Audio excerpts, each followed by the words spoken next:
স্বামীজি জীবনের একেবারে শেষ প্রান্তে পূর্ববঙ্গে গিয়েছিলেন।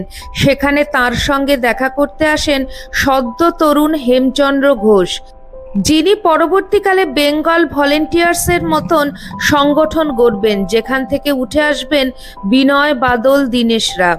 সেই হেমচন্দ্রকে স্বামীজি কাছে ডেকে নিয়ে বলেছিলেন, পরাধীন জাতির কোনো ধর্ম নেই, তোদের একমাত্র ধর্ম হচ্ছে মানুষের শক্তি লাভ করে আগে অত্যাচারীদের দেশ থেকে তাড়ানো, তারপর আমার কাছে আসিস ধর্মের কথা শুনতে। আর স্বামীজির আশীর্বাদ প্রাপ্ত হেমচন্দ্র ঘোষ বলেছেন, গান্ধীজির সঙ্গে যখন প্রথম দেখা হয় আমার, তখন দেখলাম সবাই তাকে প্রণাম করছেন, কিন্তু আমি করিনি। একজন সেই বিষয়ে আমার দৃষ্টি আকর্ষণ করলেন, বললেন গান্ধীজিকে প্রণাম করার কথা।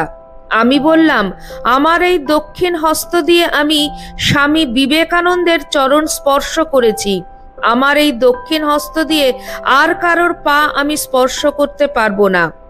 যে মস্তক স্বামী বিবেকানন্দের চরণতলে নত হয়েছে, সে মস্তক আর কোথাও নত হবে না।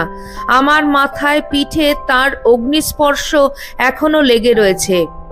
তিনি স্বামীজি সম্পর্কে আরো বলেছেন, ক্ষমা অহিংসা সন্ন্যাসীর ধর্ম।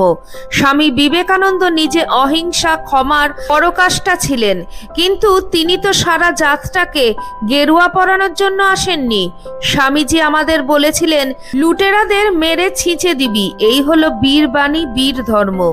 কলকাতায় নিজের বাসভবনে যে কক্ষটিতে হেমচন্দ্র থাকতেন, সেখানে দেওয়ালে একটি উৎকৃষ্ট ফ্রেমে বাঁধানো শ্রী শ্রী মা সারদা দেবীর সুদৃশ্য ফটোগ্রাফ ঠিক তার মাথার ওপরেই রয়েছে। কৌতূহলী একজনের জিজ্ঞাসার উত্তরে সেই মানুষটি জানিয়েছিলেন, হ্যাঁ, মায়ের ছবি রেখেছি আমি, যদিও আমি মনে করি মায়ের স্বরূপ বোঝা খুবই কঠিন, কারণ স্বয়ং শ্রী শ্রী ঠাকুর তার সম্পর্কে বলেছেন, ওকে যেসে, ও আমার শক্তি, ওর শক্তির আলোতেই আমি শক্তিমান। দেখুন, স্বামীজি বলেছেন তার শক্তির উৎস ঠাকুর, আর ঠাকুর বলেছেন তার শক্তির উৎস মা, অর্থাৎ স্বামীজির উৎসেরও উৎস তিনি। স্বামীজি তো তাই মাকে ঠাকুরের ওপরে স্থান দিয়েছিলেন। স্বামীজি শ্রী শ্রী মাকে বলতেন জ্যান্ত দুর্গা।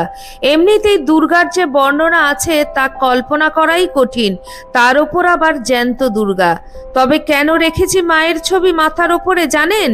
মাকে আমার ভালো লাগে। মা যে কত বড় তা বুঝি না, বোঝার আকাঙ্ক্ষাও নেই, শুধু বুঝি তিনি মা। দেবী কি মানবী চাহি না বুঝিতে।